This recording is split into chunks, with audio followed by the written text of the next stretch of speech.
Good afternoon and welcome to our last plenary of the EHFG 2022. This week has gone by in a flush and it has been such a pleasure to have you back here in the Valley, but also to have so many people join us online. This year we had over 450 people here in Gastein with us and 1,150, around that number, joining us online. And each of the plenaries was visited very well, so at least also 200 people or more joining for the plenaries online, on top of you being here. So thank you so much. Thank you to our partners, and thank you to all of you who've made the effort of coming to Gastein again. What we did this year is to call for a moonshot. And there were lots of discussions in the course of the EHFG on what a moonshot could actually look like.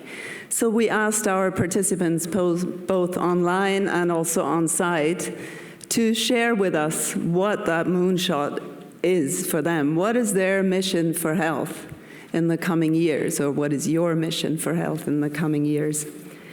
And it echoes a lot of the discussions that we've had during this week. And many of them relate to people, as they should, of course. Our mission needs to be to tackle inequalities, to leave no one behind, to focus on well-being and the economy of well-being, to give power to the people. And as you can see, solidarity is at the heart of all of this. And all that is framed by the mission to realize the concepts of One Health and a true European health union. One participant had a rather sober approach, with surviving being the mission. Can we also, please, Dorli. Please, Dolly, thank you very much for your beautiful welcome speech. It was beautiful. Sorry, I need place. Yeah, I need to go beautiful. Here. Could you please go there? Because no space here. Please, Dolly, please speak. It was a really beautiful speech. Yeah, thank you. Okay, Dorli, Madam Dorli. Okay, but first we have to start with the welcome song. Welcome song. Video welcome song. Thank you. So, all of you, please be welcomed here, and we present you personally welcome song for you. One more thanks to our fantastic Dorli.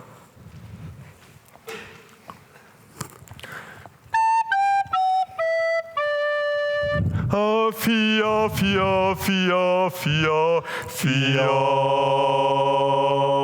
Ah.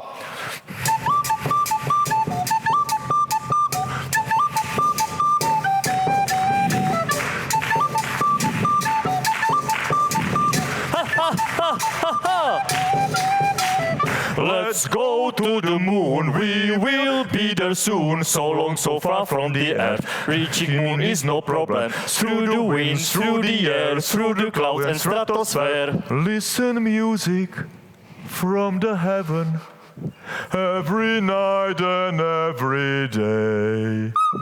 1, 2, 3, 4, 5, 6, 7, 8, please don't miss. Maybe last place, maybe two. Well, please for you.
Like a bridge over troubled waters for you.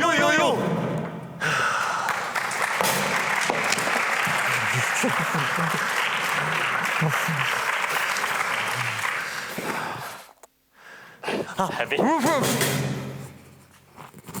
Oh, okay, thank you. So it was the welcome song for you, dear Dorley, and you all. Now it's opening.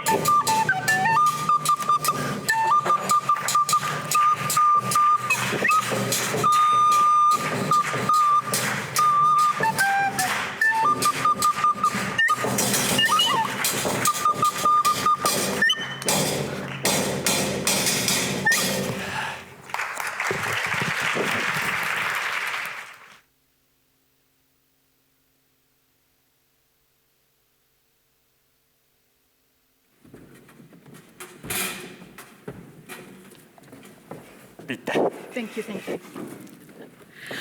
I'm sure you're all really curious to hear what that was about. You just experienced the performance of 2 clowns of Red Noses International. We are a healthcare clowning organization that takes humor very serious. Thank you very much, Andrea and Michal from Czech Republic, for this wonderful welcome song. Bye-bye. Welcome, bye-bye.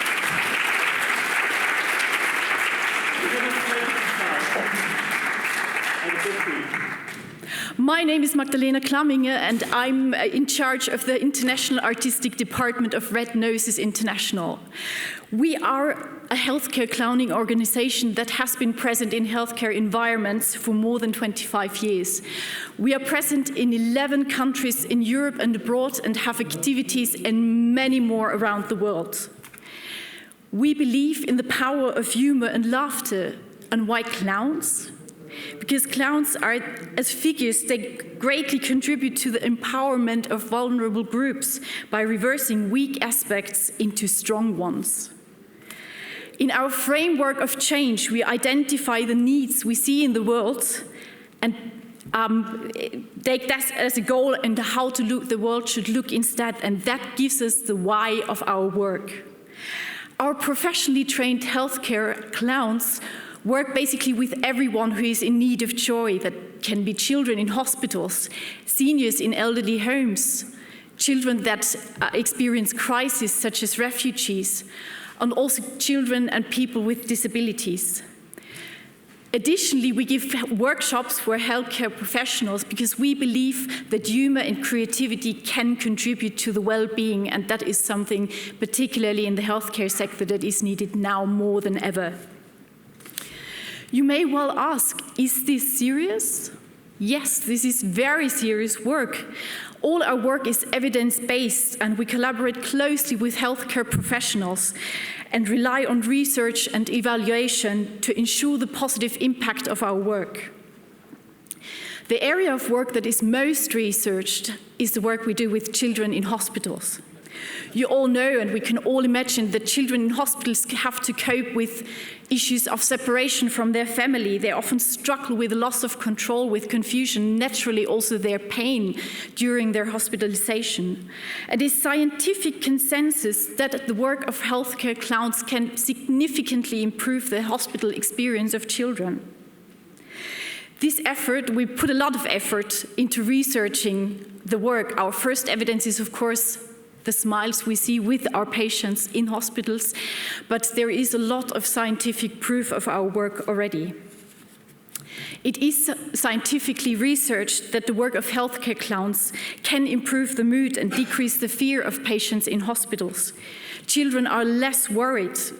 Also, parents and other caregivers are happy about the work that we're doing and profit from that. Parents and hospital staff alike agree that a visit by healthcare clowns can boost the morale, reduce stress, and stimulate the imagination of young patients. Further, side effects, but nonetheless worth to mention, is that children who experience healthcare clowning need less induction time of anesthesia, have less recovery time, and can be discharged earlier from hospitalization. They're more cooperative before surgery. And also a really nice side effect, we think, is that medical staff has more positive emotions on days of healthcare clown visits, and also includes more playfulness in their own work, and that is something we think is really important.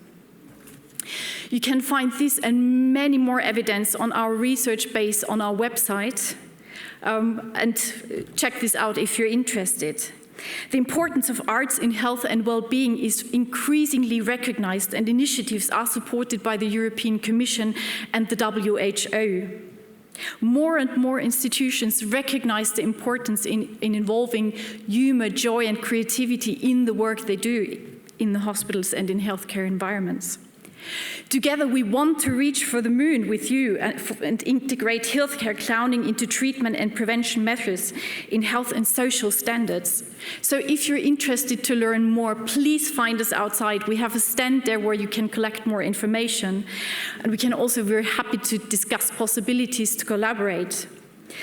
Also, if we are not present in your country, please look for other healthcare clownings. It is a sector that is growing and really does wonderful work in healthcare environments. Together with you, we want to shoot for the moon, and let's never forget, in laughter there is always hope. Thank you.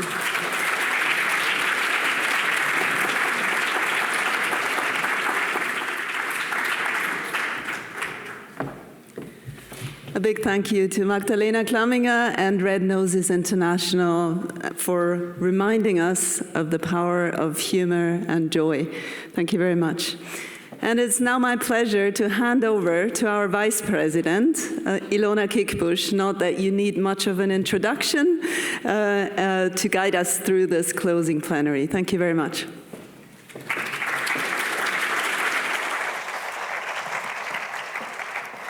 Thank you very much, Dolly. Thank you very much to the clowns.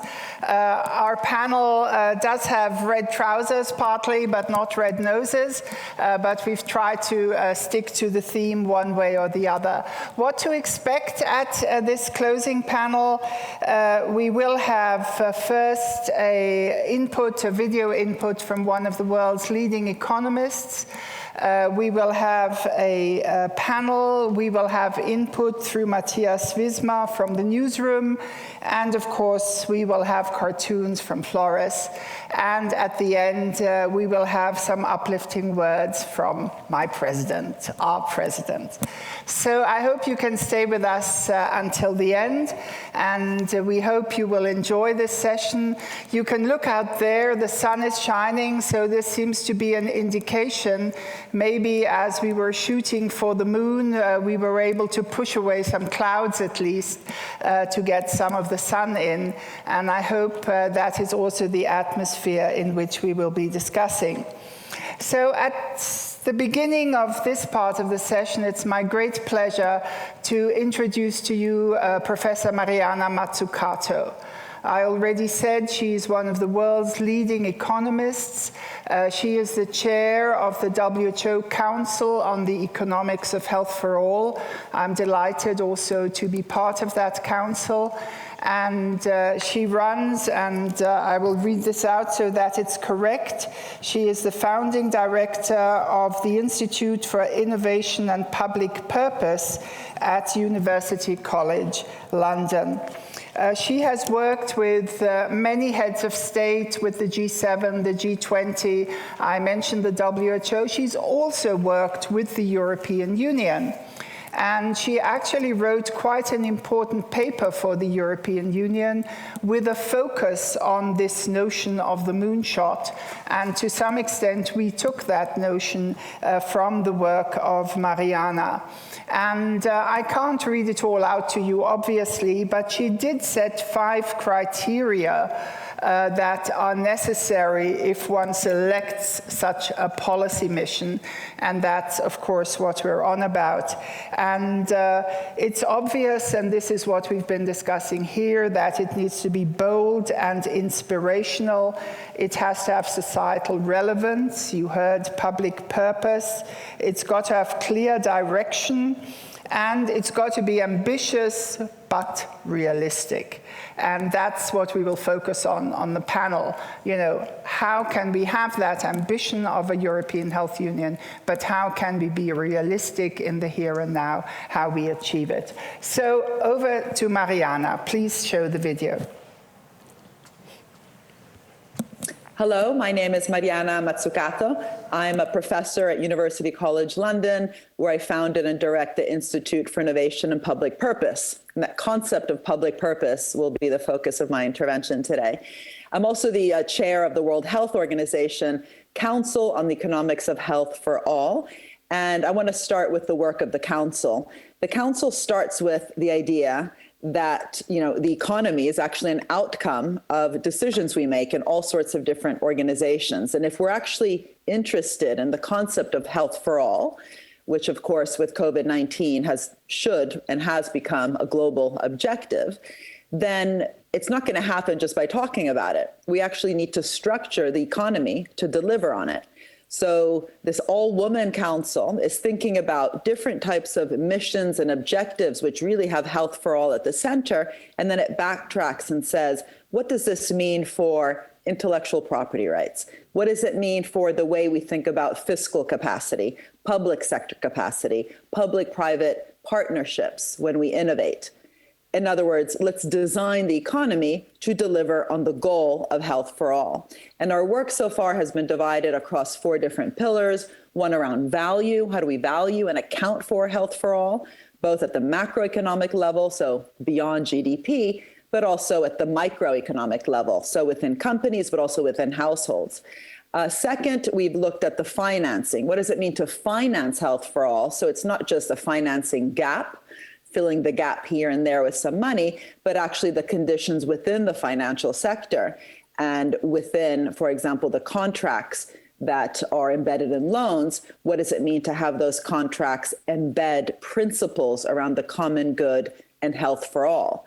This, by the way, doesn't usually happen. We often have the opposite. The conditions attached to financial loans from the IMF and the World Bank have often been about austerity, actually cutting the kind of fiscal space, which we know is absolutely needed during urgent times, but also in normal times to build up that health infrastructure. We also have looked at innovation as our third pillar. What does it mean to innovate in a pre-distributive way? So in the early phase of innovation with health for all principles. And that, of course, comes down to things like intellectual property rights. There's nothing wrong with having patents, but when patents are too wide, just used for strategic reasons, where they're too strong, hard to license, when they're too upstream. So the tools for research are being privatized. This has actually created a lot of rent-seeking in our economy. And we also look at, in our fourth pillar, capacity on the ground. If we admit that the state, alongside business, can create value, it's not just there to fix market failures, what's the kind of public sector administrative capacity that's required in order to actually implement bold strategic policies? And unfortunately, with COVID-19, we saw that often that capacity was not there. My institute, IAPP, co-authored a report with UNDP, the United Nations Development Program, where we actually looked at different places across the world, like Kerala, Togo and Vietnam, that did actually much better than many developed parts of the world because they had actually invested in that implementation capacity, often on the back of previous crises they learned from. In the UK, we actually outsourced our capacity for test and trace to Deloitte. And the last time I checked, big consulting companies don't exactly have expertise in areas like that. So it's not about public or private, but how can public and private work together around really key goals with internal capacity, but also designing those collaborations with these ideas and principles around the common good. Just another thing that I've personally been working on a lot and is very much related to the Council is this idea of a mission orientation to economic policy. I just wrote a book called Mission Economy, a moonshot guide to changing capitalism. And there, I really focus more on innovation policy and industrial strategy and ask what would it look like if industrial strategy was not just a list of kind of top or key sectors to support, but key missions for all sectors to support. Going to the moon was not just aerospace. The Apollo program was not just the aerospace sector. Lots of innovation was required in health, in nutrition, in materials, in electronics, and the whole software industry was a spillover from that. So the mission there was to get to the moon and back in a short amount of time. Imagine if we had really inspirational missions around health. Already Health for All is a way to start framing that mission, right? The vaccine is not a mission for COVID, but vaccinating everybody in the world. And as I mentioned before, that will require a very particular structure around intellectual property rights, public-private partnerships, and procurement, but also really bold missions around healthy aging, or different types of health objectives. Of course, this requires not just medicine and pharmaceuticals, but investments, again, in nutrition and all sorts of areas that will prevent people from getting sick in the first place. So this idea of a cross-sectoral, but also cross-actor in terms of public-private partnership, requires a framing. And I really believe that this idea of mission orientation, so a clear direction with a specific mission, but very open on the how. Another great thing we learned from the Apollo program was all the spillovers that occurred, where we ended up with camera phones, foil blankets, baby diapers, home insulation, software, as I already mentioned, as spillovers along the way towards that big mission. There was many different homework problems. So this is really the power of mission thinking, but it does require leadership. And I think that leadership in democratically elected societies must come from government, but it's not about government doing anything on its own. It's about opening up that space, that sandboxing space, that partnership space, but really getting serious about designing all the levers that governments have, from procurement, guarantees, loans, subsidies, bailout programs during our pandemic recovery periods, to fuel as much bottom-up experimentation towards accomplishing the mission. I hope this has been useful. A nice short intervention to bring some mission thinking to your conference. Thank you so much.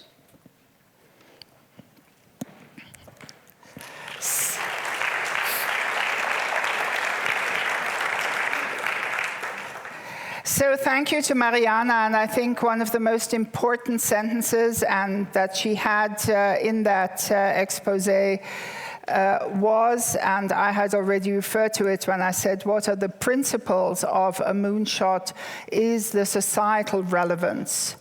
And she said it's not the vaccine that's the moonshot, it's vaccinating everybody that's the moonshot. And I think that's where we sometimes get lost.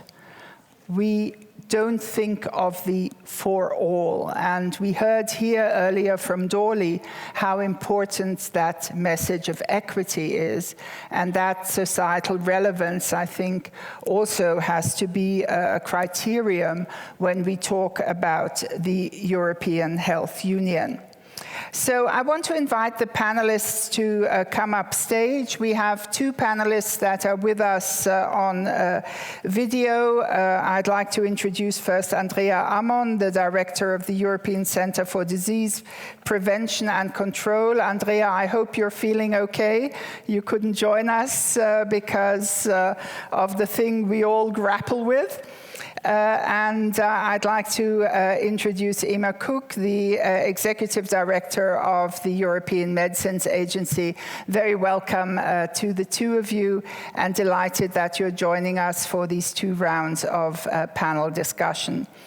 I'd then like to call on Pierre Delceau, the Director General of the European Commission, Directorate General for Health Emergency Preparedness and Response. Are you coming up, Pierre, please? You will see he has to be very strong during this discussion. I think he's the only man. We have Malin Grape with us, the Ambassador on Antimicrobial Resistance, Ministry of Health and Social Affairs, Sweden. Milka Sokolovic, the Director General of the European Public Health Alliance. And Nathalie Moll, the Director General of the European Federation of Pharmaceutical Industries and Associations. And to tell you the truth, when I was looking at the video of Mariana Matsugato, I said to myself, what has happened to the world when economists don't look like economists anymore?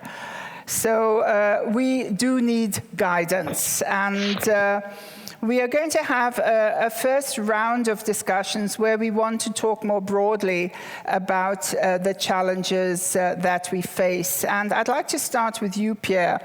Many people probably don't know that before you entered this health arena, that you used to oversee space policy and defense at the European Commission. So when you hear Mariana's call for moonshots to tackle the biggest challenges of our time, does that strike a chord with you also, from your background and the challenges you face? Thank you very much, Ilona, and good afternoon to everybody. I must tell you, I didn't go to the moon, so,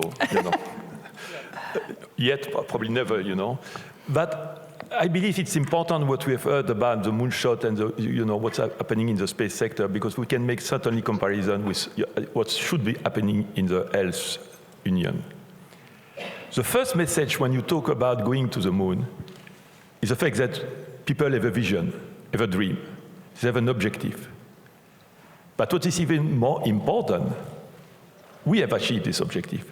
We have been to the moon, and we will go back to the moon. Not me personally, but other people will go to the moon. So having a dream is something which is important. Having a vision is important, but it's even more important to achieve this vision and to make it work and to become a reality. And the second message, which also, if you look at the space sector and the moonshot, as you call it, which I believe is also extremely important, that to achieve such a dream, to make it a reality, you need to work all together. You need to share the same objective.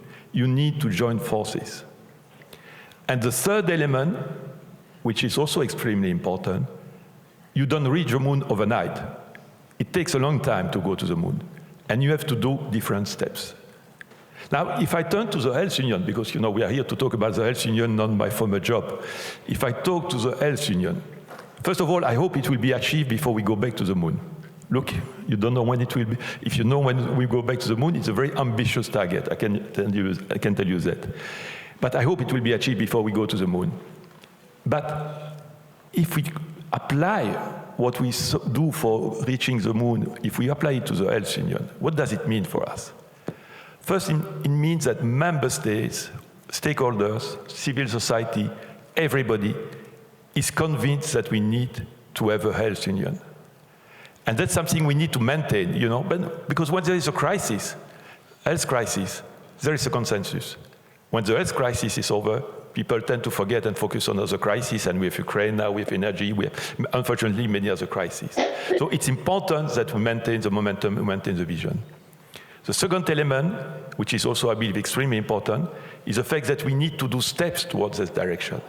And we have done them. EMA, ECDC, they are behind me on the screen, but they're in front of you. EMA and ECDC have been reinforced. The Commission has proposed a certain number of very important legislations which will make a difference. I would say also that the work which has been taking place during the COVID crisis between the member states for purchasing the vaccines, because before giving them, it's important to purchase them, is also an extremely good example of solidarity. And maybe to conclude, the creation of HERA, because I'm there also to talk about HERA, the creation of HERA itself is already an important achievement.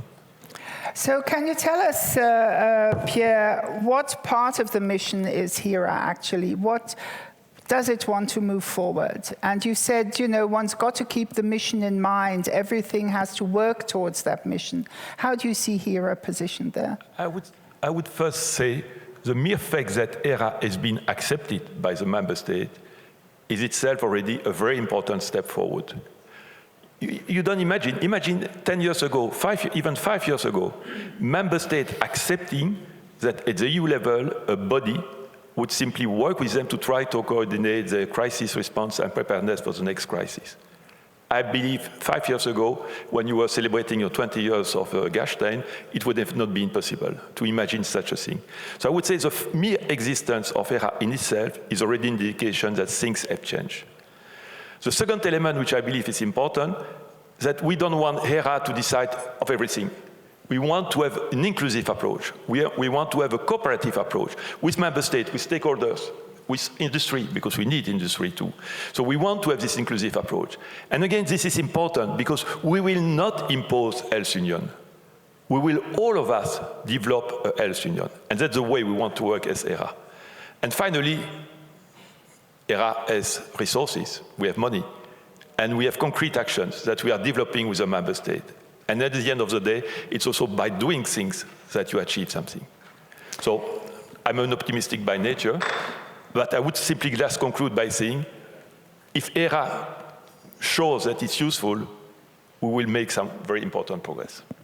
Thank you very much. And HERA, of course, is one of those attempts to take the moonshot down to earth. And we heard from Mariana how many things emerged from that moonshot that we use every day, that is useful, that keeps us safe. And I think this is one such example.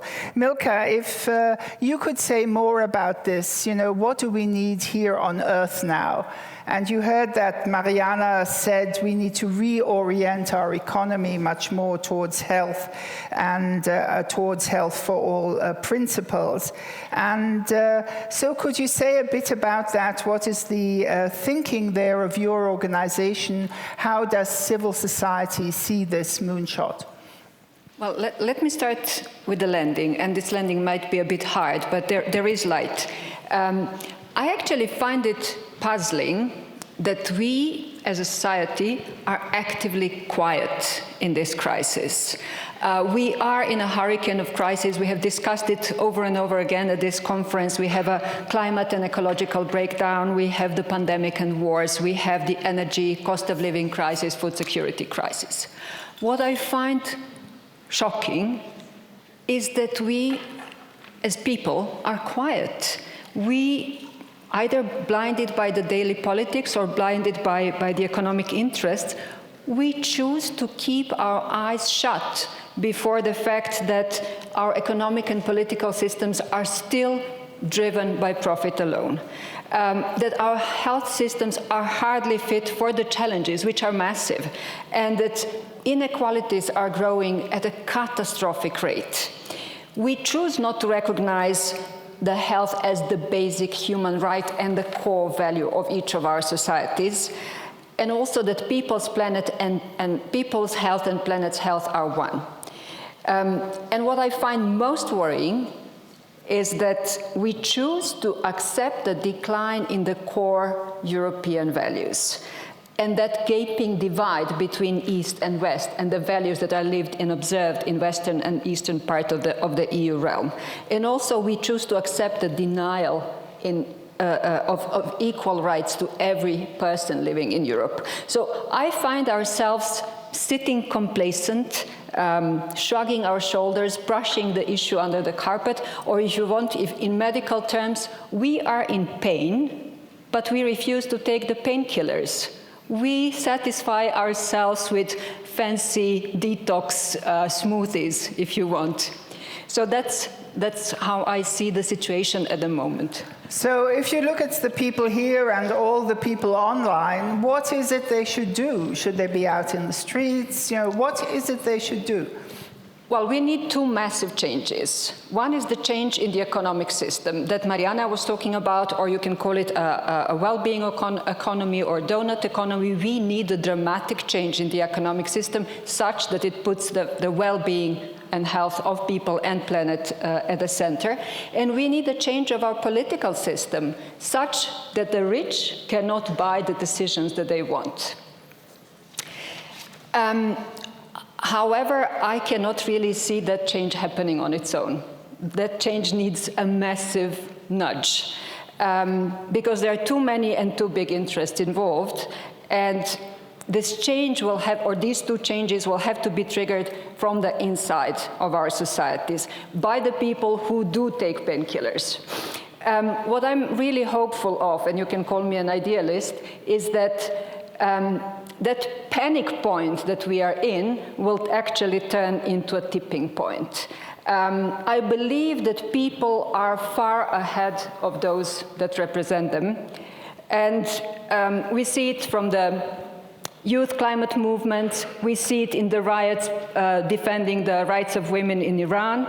I really do believe in the power of people, and I really hope that pressed by the existential crisis we are in, the people will pass that tipping point. Now, once that point is reached, we will see the governments, we will see the industry, getting on the same boat. Thank you, and that, of course, is a very strong plea also in terms of democratic governments and issues that we have discussed here, how health interfaces with democracy, how societies react in terms of the healthcare provision if there is societal crises. I think this is something that we will have to look at much more, that interface between health and democracy. Ima, if I could turn to you, of course we've heard a lot now about these economic challenges. You are dealing in your agency with one of the big economic interests in the European Union. There's a pharmaceutical strategy that is being worked on. So you will be involved in a whole range of ways in the reshifts that we're all seeking for. So what are the key lessons that Ima has learned from the COVID-19 pandemic? Mariana Matsugato alluded to some of them also. What is it that you can share with us that you say, this is the way we want to move forward if we want to keep societal relevance and public purpose at the forefront of our thinking? So good afternoon, and I'm very sorry I can't be with you in Gastein, but I'm very honored to be on this panel. And you asked what we've learned, and I really think we We have learned so much from this pandemic, and it's been a super catalyst for change for us all. If I could just speak about 3 elements. We've learned about the power of science, we've learned about the power of collaboration, and we've learned about the power of communication. And all this, it comes back to what Milka was just talking about. It actually is also about the power of the people, because the science wouldn't have worked if we didn't have all the collaboration behind it, the collaboration between the regulators, between the governments, between the scientists, and the communication with the people. Now, I'm a medicines regulator, so how we can contribute to the future is limited to what we can do within our regulatory space. But we've done so many things differently during the COVID pandemic. We've seen we've provided rapid scientific advice to developers, big developers, small developers. We've introduced rolling reviews for the COVID vaccines. We now have 6 vaccines authorized. We have 8 therapeutics authorized for COVID, and all that happened within less than 18 months. So we've seen that we can do things differently, and we actually have done things differently. So I think, going forward, if we think about how to make this relevant in a health for all context, we have to use some of these lessons and apply them in the context of health for all. And that means we have to work together. That means that the daily calls we had with ECDC and HERA, we have to continually reinforce our collaboration, and we also have to look at how we communicate with patients, how we communicate with society, and how we build and reinforce trust in the activities that we do. And this has been extremely important in helping us deal with the current pandemic, and it's something that I really hope we don't leave behind as we move to the next stage of this pandemic. Thank you very much, Ima. And I'd like to move to you, Natalie, then, if I may, because Ima mentioned trust. And of course, in the course of the pandemic, and particularly from the side of the Global South, the trust in the pharmaceutical industry, for example, has, well, it's never been very high, but it's, sort of really plummeted in many areas. At the same time, there have been movements in the private sector on, societal impact, on environmental impact, etc. So if you look at this European Health Union moonshot, where do you see the private sector at this point in time? Thanks, Ilona. And first of all, I'd really like to congratulate the European Health Forum, Gastein, because in 5 years you made my wish come true.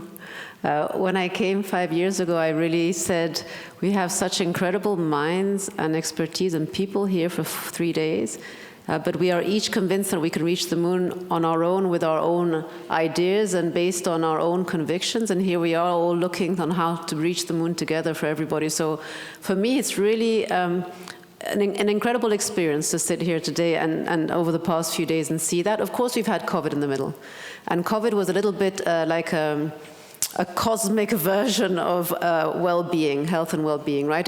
It focused all our minds and made us realize how economics is based on health, and how health can help economics, and how we all needed to work together because we couldn't do it alone. And it built those partnerships that Ima was talking about, and others as well, tried and tested. It built some solutions, tried and tested. And of course although there's still mistrust, because I think in everything and everywhere there's mistrust, there have been some incredible solutions. So even once the vaccines were produced, the objective was always vaccination. That's what Mariana said, right? The solution was never going to be vaccines. Vaccine on a shelf is not useful. So I think the collaborations to get to the vaccines and the collaborations to produce the vaccines and try to reach all the corners of the earth have been extraordinary. But then again, we can't do it alone. If a vaccine is not transported to the arm of a person, that's kind of pointless. So I think that the experience that we had in those 2 years, I really hope we can build on it. I certainly have the feeling, just over the past 3 days, that we are building on that the trust is growing. 2 things got us out of COVID. Partnerships across all of us, whether it was industry, academics, regulators, member states, EU, you name it, we all needed to work together. Parents, children, grandparents, doing the shopping for each other, homeschooling. You know, the level of collaboration was to the microcosm of your home, all the way to where you work. And the other thing was innovation. If we hadn't had the vaccines and the treatments, we wouldn't be sitting here today. We'd be doing another online Gastein forum, which was very successful, by the way. And now we've learned to do hybrid. So from there, I think you can learn the role of industry in the economy of well-being. But I really liked what Mariana said about taking decisions to reach health for all in all the spaces. So not just in the pharma industry, but in economics, in the political world. If our economy is based on health, which it has been proven quite clearly through COVID, then let's be very forceful and very courageous and take those decisions based on that moonshot that we want health for all. And it will never be comfortable for everybody. Partnership never is. It's a give and take, right? Otherwise, we do it alone, and that's proven also to be unsuccessful. But then, Natalie, you know, what's changed? We've talked about partnership before COVID. We're talking about partnership after COVID. We've had COVID in the middle, where some partnership worked and some didn't work at all. We heard yesterday from Yodi, you know, the Global North and the Global South partnership didn't work. So, you know, if you say, we want to move forward with partnership here, we've done some things wrong, we're not going to analyze them here, but, you know, what is it? What will be different? What must be different? Well, if I look, for example, at the public-private partnerships that the Commission has, right? In the past, we had IMI, so FPIA and the Commission. The new one, IHI, is 5 different partners and the Commission. And why is that? Because alone we can't do it. We need digital, we need devices, we need we need vaccines, we need all the different actors. So even in fact, even in concrete everyday work, we have to work together. And I think that is what has changed. And when you say we won't analyze, no, I think we do need to analyze what went wrong. I meant on this panel. And we need to analyze what went wrong, and then we need to demystify some of the myths, because for example, the way companies collaborated to technology transfer so that the vaccines could be produced everywhere else based on IP, they'd never done that before. To that extent, more than 370 collaborate. They'd never done that before, you know? And some of them failed, so many failed. I think we had 340 vaccine candidates and like 5 got through. So also that level of risk taking, and I'm just gonna go for it, that's also new. So for me, there's courage, there's partnership and building trust. And trust is not built in a day, that's the only issue, isn't it? Right. Exactly. So as we've said before, you can maybe develop a vaccine in 100 days. You can't develop trust in 100 days. Andrea, we'd like to turn to you, and I must say how thrilled we are here in Gastein to have, you know, all 3, I don't know what to call you, agencies represented here. That's truly a great honor and a fantastic opportunity. Yesterday in our second plenary, we discussed One Health. We've seen, because of partly and despite the pandemic, we've seen the One Health agenda being moved forward, Andrea. And I wonder how that is also affecting the work of the ECDC, in what way you are moving this forward, and how your role has been changing. What's your moonshot?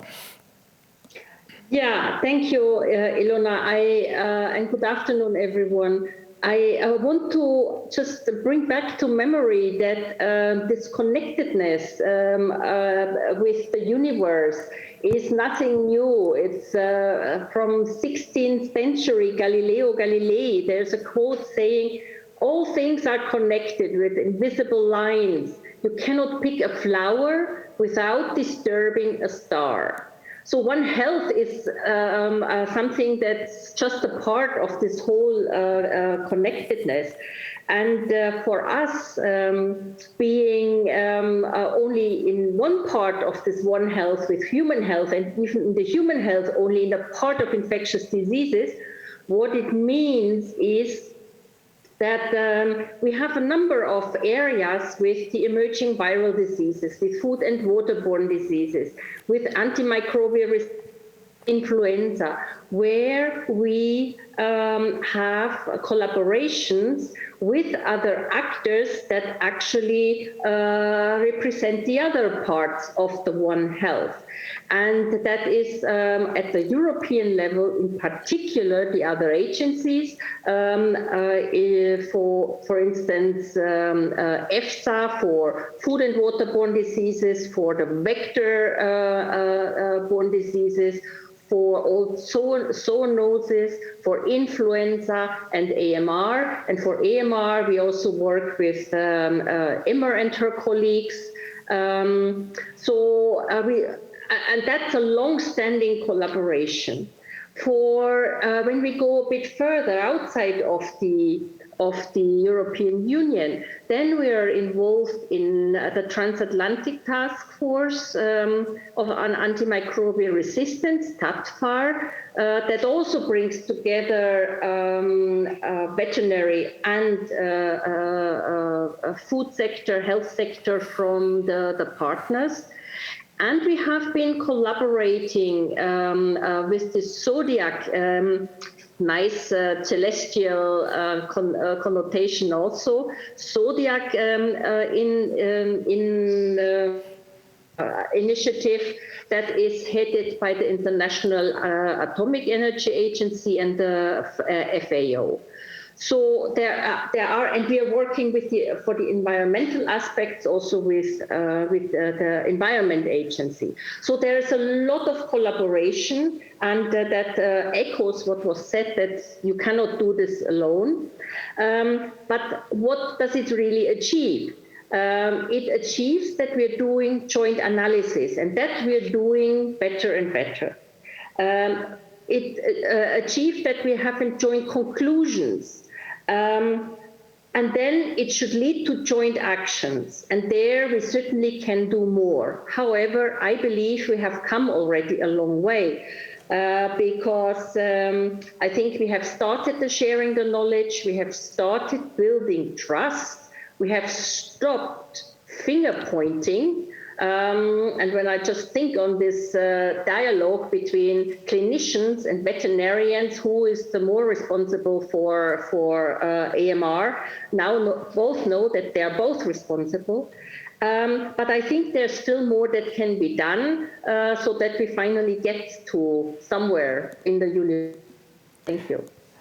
Thank you, Andrea. And there are some influential people in the European Commission who actually say maybe this shouldn't be a directorate for health and food safety, maybe it should be a directorate of One Health.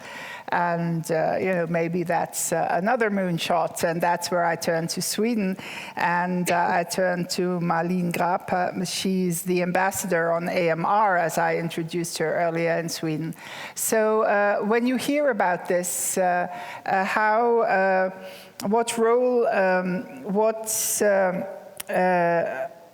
what role do you see the Swedish presidency taking the next step? Because, of course, since your last presidency, you have been pushing for antimicrobial resistance. Since then, we've started to talk about One Health. So share that a little bit with us, Malin, how that is emerging.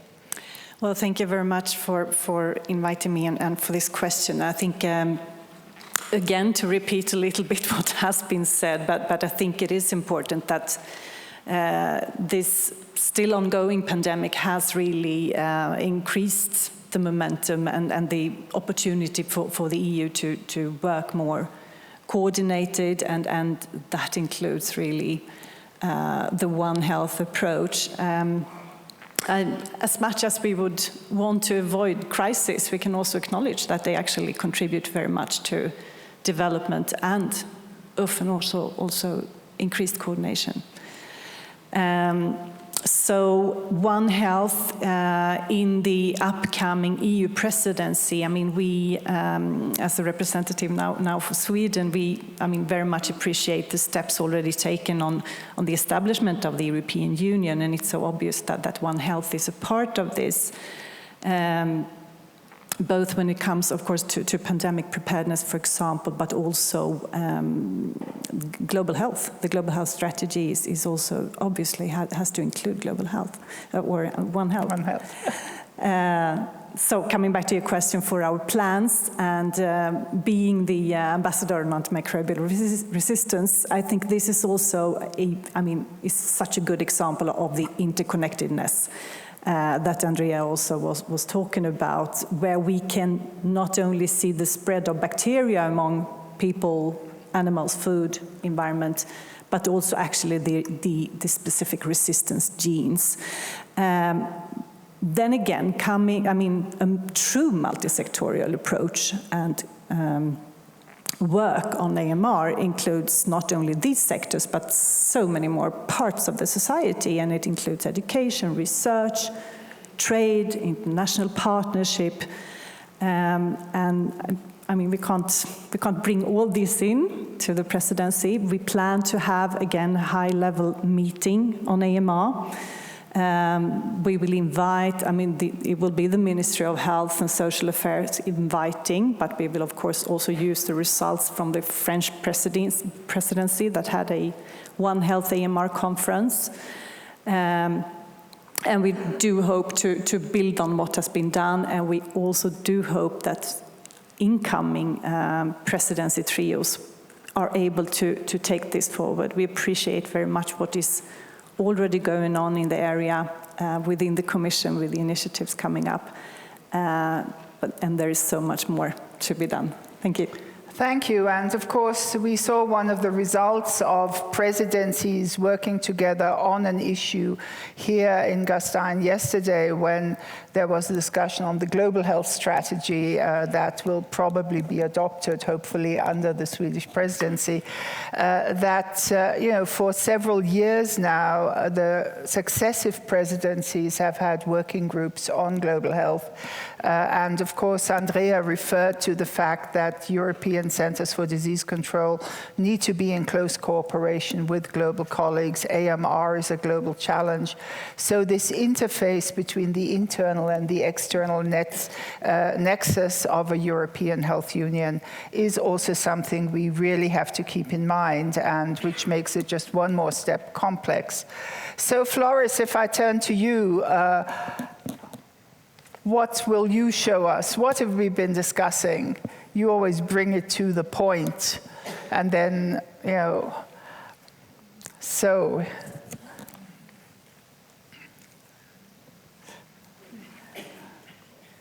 Planet health is people health, and it would be nice if there were a vaccine for that, I think. So start working.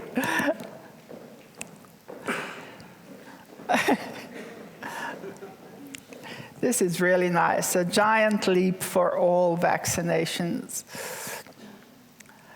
So hopefully that's, it seemed sometimes when we were discussing during the COVID pandemic that actually the global south seemed to be another planet, and not that it was one world. And this, of course, in dedication to our red noses. Thank you very much. We now have a voice from young Gasteiners. Michele, what's the message you want to leave with us? Thank you, Ilona. I will present some takeaways from a workshop that we had on Monday on the European Health Union. I'll be very brief. I have just 5 points. The first one, we touched the importance of health workforce. I think your mic is not quite there. Put it closer to your mouth, perhaps. Can you hear me? No. It works? Now, yes. Now okay. we hear you. Okay. Thank you. The first point, health workforce. Central point to achieve a true European health union, but we need to invest in them and take care of them, also from the point of view of mental health. The second point, we discussed the role of member states. We need to build stronger political trust stronger willingness to pooling resources, and a stronger common strategic vision for well-being and health equity. The third point, the health union must be person-centered, and to make it happen, we need better consultation, in particular to understand the actual societal needs. We have limited resources, we need to develop policies and investments that really respond to them. The fourth point is accountability. By measuring the impact on the different policies and investment, again, we can make sure that we can also hold policymakers and all stakeholders accountable for delivering on the vision of the European Health Union. That's fundamental. And the fifth, last point, of course, we also discussed it yesterday during the session on global health. The European Health Union must be also seen as a vision to deliver on a global health approach and a global health ambition for the European Health Union and the EU.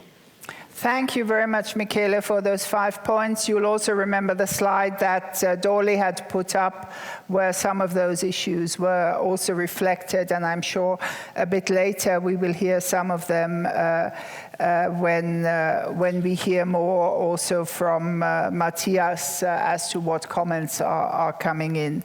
So we'll move to the second round of our panel discussion, and because we're already a bit behind on time because we started a bit late, I'd like our panelists to really sort of try and give us a sharp understanding of what they think a true European health union would achieve.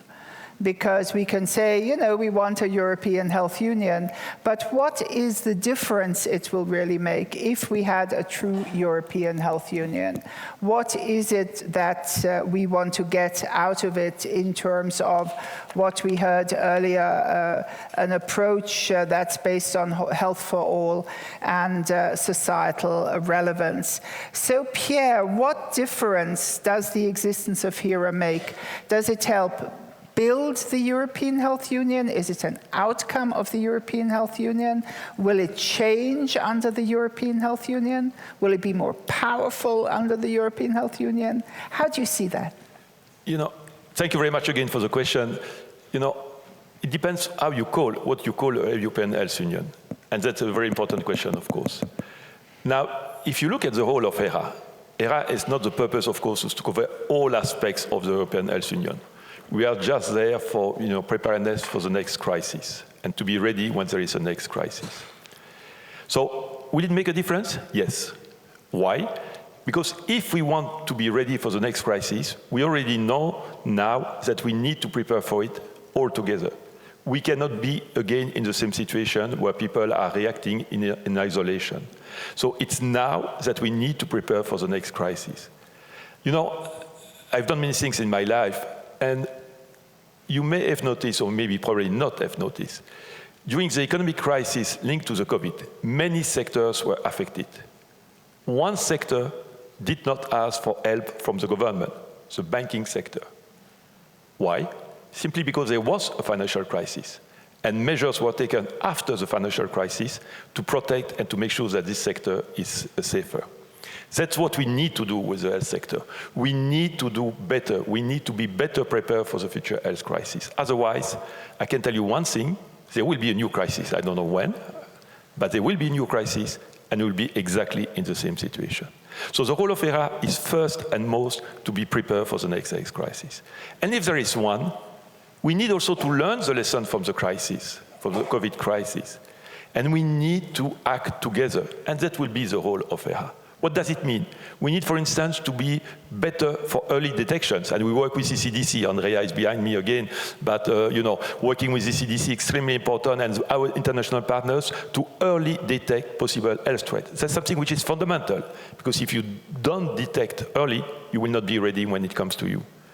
Another element which also is important from our point of view is to build the capacity in Europe. You know, we noticed we had the vaccines, but we did not have the production capacity for the vaccine at the beginning. So we have projects like what we call EUFAP, which is fundamentally to reserve production capacity, which will not be used when we are not in a health crisis, but which can be activated when there is a health crisis. And we believe this is something which is extremely important to be able to protect all our citizens. And finally, let's be also very clear, we will need money. and etc., we will be able to have money. Now, in conclusion, to come back to your questions, ERA is one important piece of the health union, but it's not the only one, for sure. But it's a very important one, because if we are not ready and if we are not able to better cope with the next crisis, all discussions about health union will be moot. Thank you, Pierre. And that means, basically one part of this European Health Union, one part of this mission is to make Europe safer. But it will only be if we build the institutions and the mechanisms and the instruments now. If I turn to you, Ima, in terms of your mandate in the context of such a stronger Europe on health, a European Health Union, and maybe also with reference to the discussions on the pharmaceutical strategy, how does that, increase the health of the European population? Will it make them healthier? Will it make them safer? Well, thank you very much. We already have an extended mandate coming out of some of the work that we did in the context of the existing pandemic. And the two of the areas I want to focus on are the area of managing science in an emergency, and the other is about managing shortages. So these are two areas where I think we are much better prepared now than we were in the past. We did try to coordinate medicines shortages during the pandemic. We didn't have a mandate to do this. At the time, we did it very much on an informal basis, but we managed to collaborate and exchange information, particularly on shortages as there were lockdowns, as there were export bans, shortages of essential medicines, particularly on ICU. Now we have a mandate to do this in the context of of any emergency or major event, and we've already seen with monkeypox that we were able to anticipate the possible problems with both a vaccine and an antiviral for monkeypox. So I think we have come a long way. I also think that we've done a lot from the regulatory side. We've done a lot on international collaboration, which will contribute to health for all. We will play our part in this. And if I can give you an example of something that very few people know about, but it really was a game changer in terms of regulatory collaboration, we were able, WHO was able to pre-qualify the vaccines that we authorized within 24 hours, and that led to authorizations in more than 160 countries within 2 weeks. That has never happened before, and we can make that happen again. So I think there's lots of things that we didn't think we could do that we have done in the current crisis. And we're learning that we can do a lot more work decentralized. We don't all have to come together to make things happen. We can look at there's a huge new focus now on decentralized clinical trials, which means that patients don't have to go to centers. They can be monitored at home. This is going to be a game changer as well. So I think there's lots of opportunities that will help from the regulatory side to provide better healthcare for all, particularly in Europe, but not just in Europe, outside Europe as well. Thank you. Thank you, Ima. And what we're starting to see is, the crises as fuel for a European health union. We're seeing that new organizations are created. We're seeing that existing organizations have worked in new ways, have received new mandates, have been able to experiment with how to do things, have partly done things without a mandate because they've had to be done, as you indicated, Ima. So we're seeing, as we're discussing discussing the European Health Union, we are actually at a new stage because of the crises also. So if I could ask you, Andrea, how has it changed ECDC, and what steps by stealth, if I can call that, towards a European Health Union have happened in your shop? Well, I mean, our mandate is still pending, and hopefully only a few more weeks. It will introduce some transformations. And these transformations, and that is where I, without knowing the word cloud, have chosen the same main point, that is the decrease of inequalities. Because with these transformations, there is a risk, of course, that it's increasing the inequalities, and we have to be very careful to avoid that. And how can we do this, and what have we done in this direction already? So when we stick with the digitalization, I think what we need is a closer dialogue with the member states, and we have initiated that. That is also more in listening what they need, and then seeing how we can tailor our support to what they really need. That will require inevitably additional financial support, like we are doing right now with the help of HERA, actually, with the lot of money that Pierre mentioned from HERA, for helping member states building an infrastructure for sequencing. And I think we have to do something similar for the digitalization of surveillance. So that is one area. The other area is that although our amended mandate will allow us only non-binding recommendations, implying no obligation for member states to follow what we're saying, I think in this increased dialogue, we should be able to jointly create with the member states and agree on standards that can be used as a benchmark where we can see how to bring member states all at the same minimum level. And when they're all there, then we can increase step by step. So that's the plan.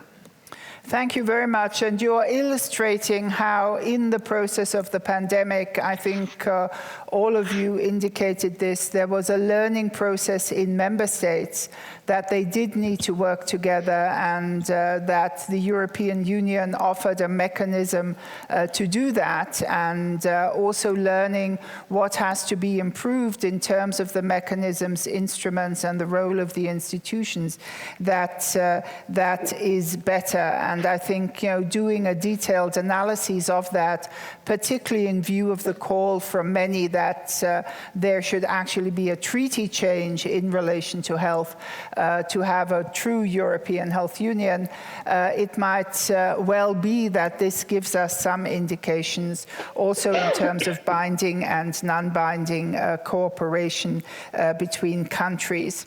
So we move now to our other panelists. We do have a little bit more time than initially planned because we started 5 minutes late, but we'll end on time in relation to those 5 minutes. So I'd like to turn to you, Milka, first for a short comment. How can civil society really support this move towards an ambitious, and I underline that, an ambitious and bold European Health Union? Let me start with a bit of introspection so that you don't say that we only criticize others. I think civil society deserves a bit of criticism as well.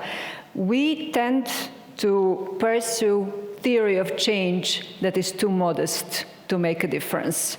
And we base our strategies on the premises that the asks are too big and the change and the time too short to change the system, and that people are not ready to change the system. So we campaign issue by issue to achieve small incremental changes, and that approach is not sufficient for this time of crisis.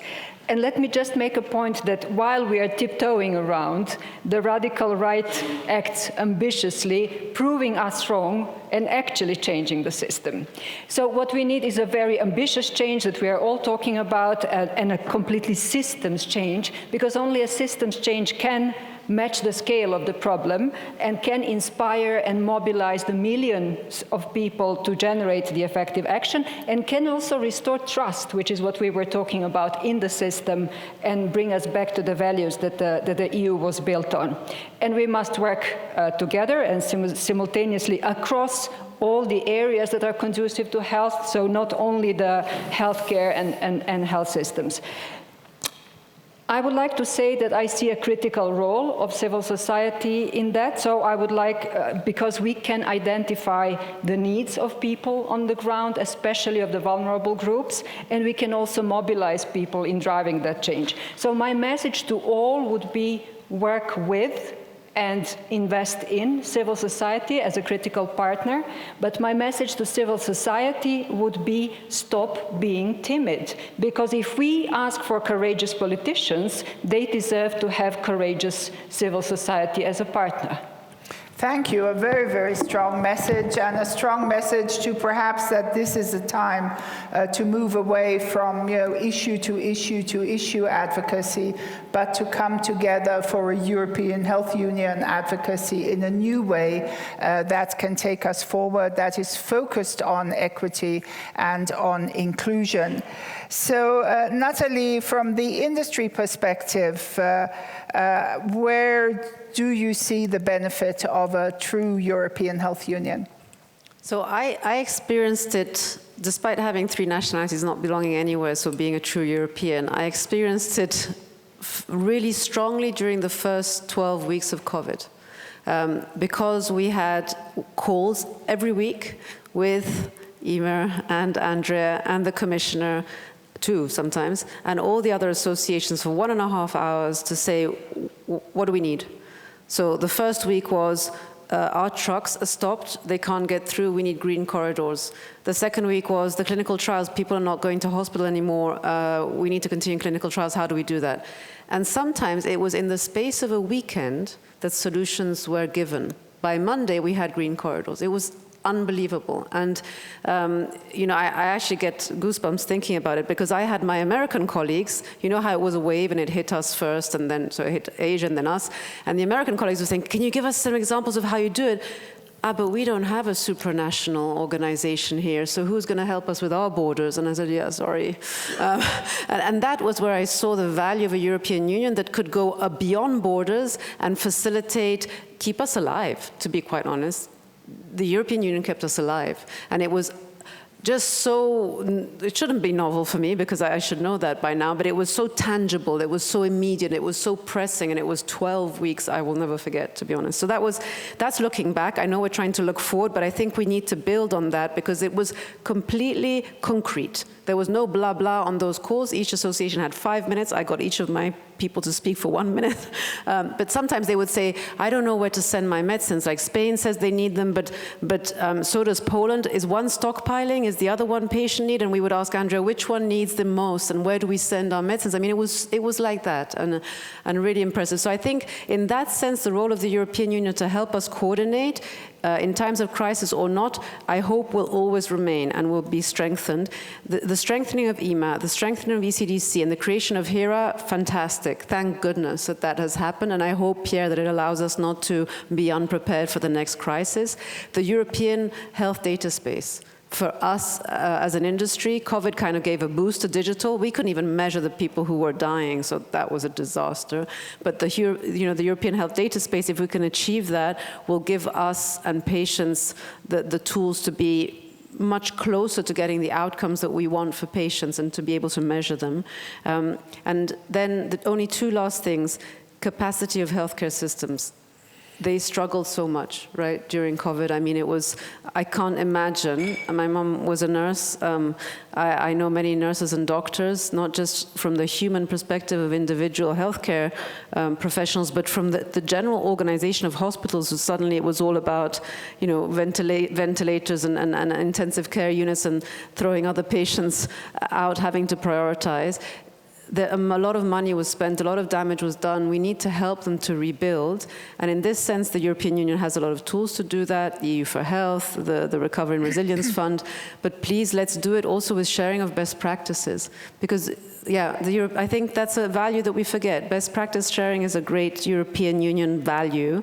And then, of course, as we review our legislation, let's make it the most fit-for-purpose, future-proof, innovation-friendly legislation we can, so we can be front-runners. Thank you. And indirectly, you gave, I think, a very important message. A European Health Union has to be tangible. And it has to be tangible for all the actors that we spoke about. It has to be tangible for people. And again, that takes us back to that political element of a European Health Union. The support for the European Health Union by the people. We know that in the European Conference, people put health right up there. But are they going to feel that? Are they going to feel that in their everyday life, that the European Health Union exists? And did they feel during COVID that it was the European Union that made a difference, as you said? And maybe that also wasn't made clear enough because of the usual tension between the governments and Brussels. But I think that tangibility is so important, and again takes us back to democracy and actually being able to live and uphold our values. You'll have the last word, Malin. Again, you know, we already said earlier, you have the presidency. You will hopefully be back here next September. What do you hope will be achieved until then? Thank you. There's not much time for me left to speak, and there's not much time left until we take over the presidency. It's less than 100 days left. And with this, of course, I have to come with a disclaimer that we are still curiously awaiting a new government in Sweden. With this in mind, of course, we have been planning and preparing a lot. But plans need to be, of course, confirmed also by the new government. We have had a close dialogue with the Swedish Parliament to assure that we are communicating as much as possible and make the plans that are realistic. But we are of course so eager to take on. Right now, the focus is on supporting the current presidency, the Czech Republic, and preparing to take over on the 1st of January. So we are committed, we are prepared, and we have a lot of plans to be confirmed. And I mean, there is so much going on. There is so much actually that's going to land on our table as we could foresee. We have the pharmaceutical legislation and the package including AMR policy initiatives, which I personally, of course, appreciate very much. We do have the European health data space to bring forward. Let's not forget about the agreement on pandemics to be negotiated under WHO, of course, very important for us, and the global health strategy, which we especially welcome the very nice collaborative approach between DG Sante and DG INPA. This is also reflected in Sweden.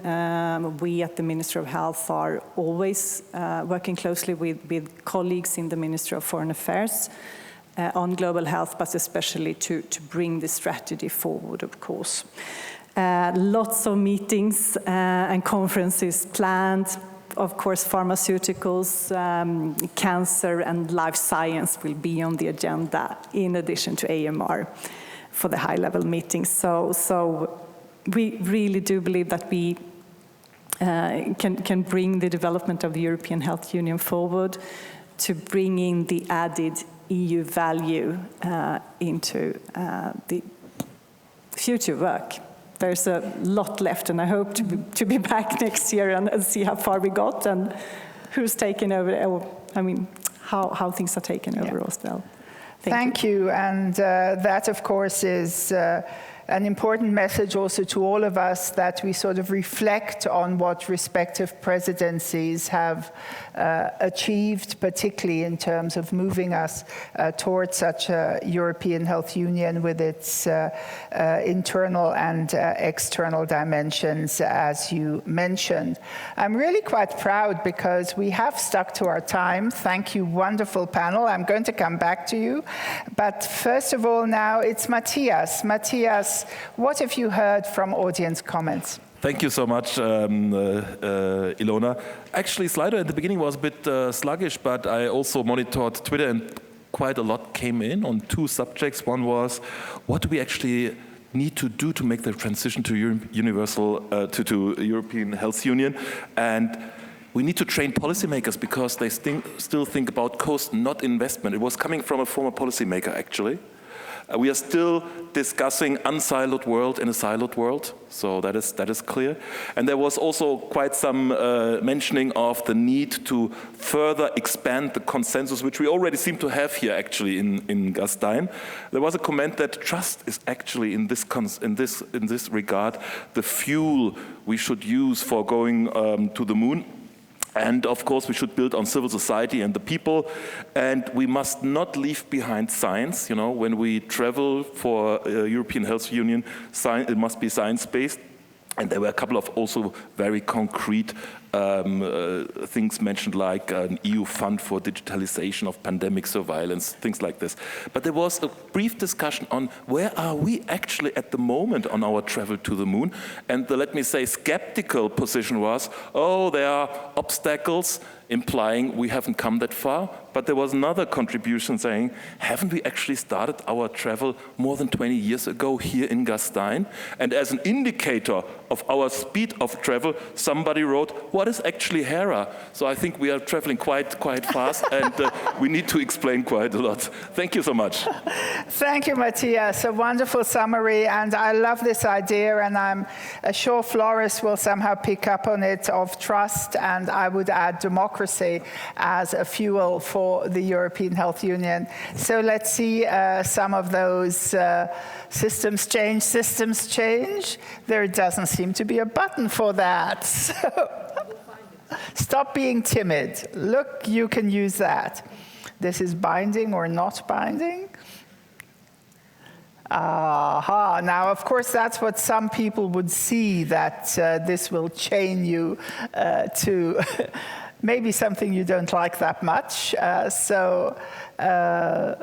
But I think here's a message that we actually need a real dialogue and a treaty that really supports everyone, and a treaty both, health in the EU treaty and maybe, as you indicated, a treaty for pandemic response.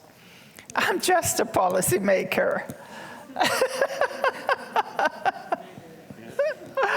I'm just a policymaker, but I'd like to say here one of the great things, of course, and I believe there will be more attempts at that, is to actually have parliamentarians here at the European Health Union. So in the past, we've always said policymakers, and those were sort of people in ministries and things. But I think working with parliaments also for the European Health Union, and this is of course important for the NGOs, is really very, very critical. So poor little man there.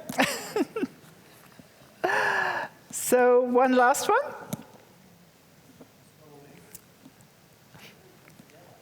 So this is the one, and this is of course, and I'm so glad you put this up, Flores, because we've not been able to discuss this in this panel, but this is of course the thing that is troubling to all of us, even if we talk about the Swedish presidency, if we talk about next year's Bad Gastein. A year ago when we were virtual, we were, in quotes, just talking about COVID. Now we're talking about war and peace. And I think, to have that feeling also, and not to forget it, that something quite dreadful might happen is something we must keep in mind, and which again will put new challenges to the European Union and to each and every one of us. So I think, that planet peace, thank you very much, Floris, is the thing that is on the forefront of all our minds right now. So my last question to the panelists, I just want a number from you. So I want a percentage probability. If we think we're in 2030, what percentage of likelihood will there be for a European health union? Who'd like to start? Natalie. Just a percentage. 50%. 50. Depends on everybody's willingness to do it. Okay, 50%. I'm optimistic, but have to take the unexpected into account, so 80%. 80%. Ima. Ima, we can't hear you. She doesn't hear. 64. 64. Okay, Andrea. 75. 75. Pierre?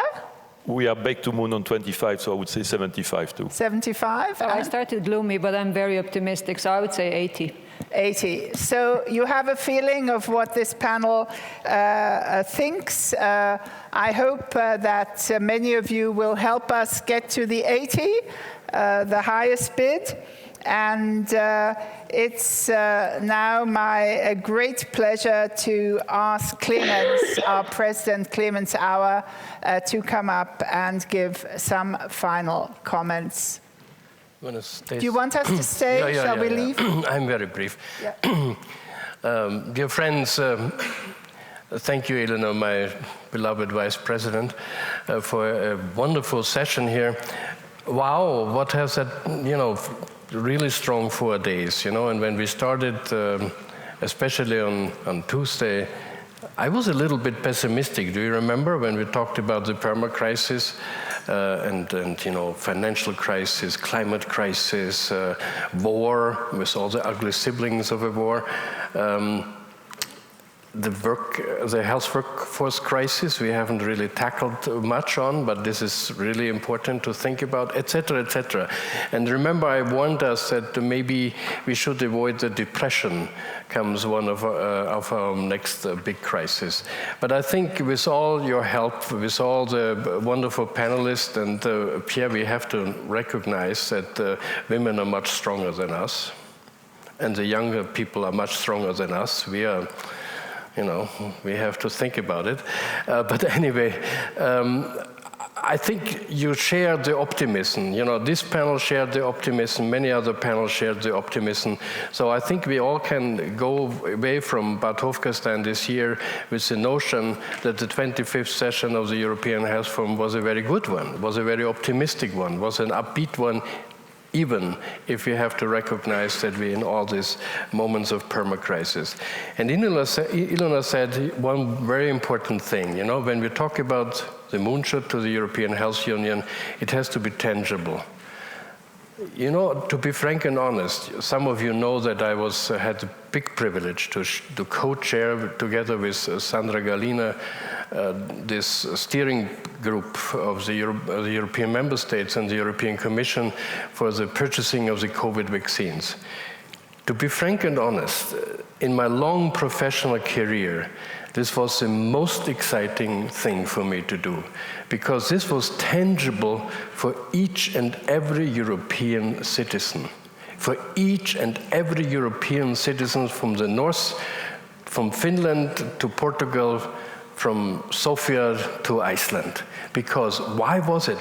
Because each and every European citizen had the same quality of vaccine, the same time to access to these vaccines, and the governments paid it for the same price because we were not fragmented and united, and we are a strong partner with you guys from the pharmaceutical industry. So this was, I think, the best example that together we are smarter, we are stronger, And friends, let us also be a strong voice against all these populist and right-wing people. You know, we have to believe in science, we have to believe in a rational discourse as we had this last 4 days here, and then we are safe, because, you know, also with the crowd intelligence these last 4 days, we can prove that we can manage the perma-crisis, even if it's painful and long. The last thing I want to say, of course, is a word of thank you. First of all, I have to thank you, Ilona's and my team and the board's team, Dorley and the wonderful people and helpers who carried us through this conference physically now and also online, but also to help prepare us. And I think this team really needs a very applause.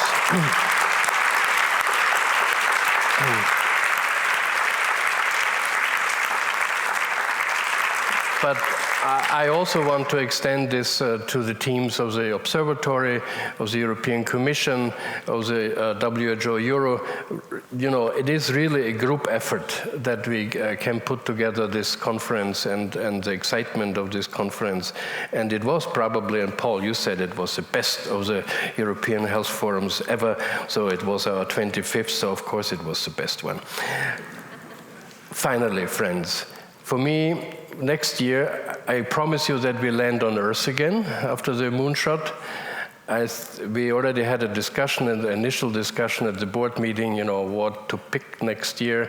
It will definitely be a topic on the ground, so to say, because I think we have to be realistic and we are very pragmatic for the next steps to save our health systems in the terms of One Health and to what that means to have an integrated view for solutions. So we will be there next year, and I hope that you all will be with us. And I once again thank you for your loyalty here physically in Gastein, but also online. It was a record for us, you know, Dorley said, almost 1,500 participants this year. We never had that many participants. So the 25th session of the European Health Forum was also a success story for us in that respect. Final word, have a safe travels home. Thank you for being with us, and see you next year.